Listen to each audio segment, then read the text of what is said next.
Елбасына тілек туынды арқылы жолданды. Елорда оқушылары тұңғыш президент күніне орай тоқыма материалдары, ағаш, металдан өңделген көркемдік жұмыстарын ел назарына ұсынды. Жас таланттар мүсіндік, қолданбалы, қолөнер жұмыстарымен талайды тәнтетті. Әр туындыда тәуелсіз елдің еңсе тіктеп жарқын болашаққа қадам бастауы бейнеленген.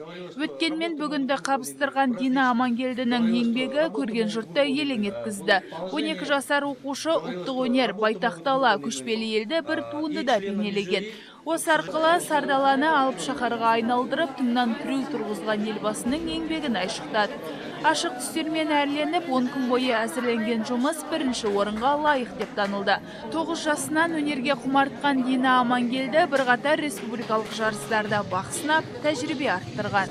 Бұрында қазақ халқы кигіз үйде тұрған, ал қазіргі бұрынғы кезде сол арқылы қазіргі кезде салыстыру үшін, қазіргі кезде Нұрсұлтан Назарбаев арқылы қазір Қазақстан қандай күйге жеткенін білдіргім келді. Суретті саламызда оны кескілеп, тықылау арқылы жасаймыз. Бұл жұмысты жасаған өте тиімді деп санаймын. Мен бұл үшін ештеңе сатып алған жоқпын, клей да тіпті керек жоқ.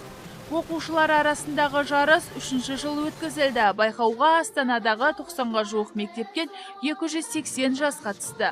Талап бойынша тек 10-17 жас аралығындағы өрендер бақ сынауға мүмкіндік алды.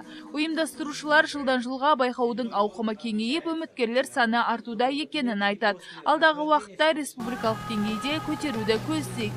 Өйткені оқушылар байқау арқылы тарихты түгендеп, елдің даму жолына көз тастайды. Біз жерін, елін сүюге және де мынау елбасы Нұрсұлтан Назарбаевтың ерен еңбегі баршаңызға аян.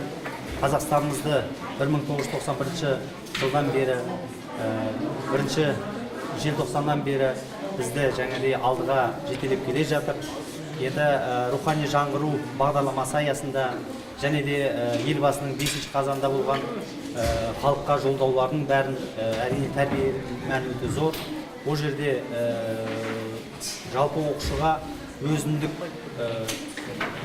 жаңағыдай дамуын қалыптастыру, соның бірі міне бүгінгі осы елбасына тілек деген 3-ші қалалық байқауымыз өтті. Байқауға әр үміткер дайындықпен келді. 100-ден жүйрік болып, дараланғандар қошеметке кенелді. Алғыс хатқа ие болып, шабыттары шалқыды.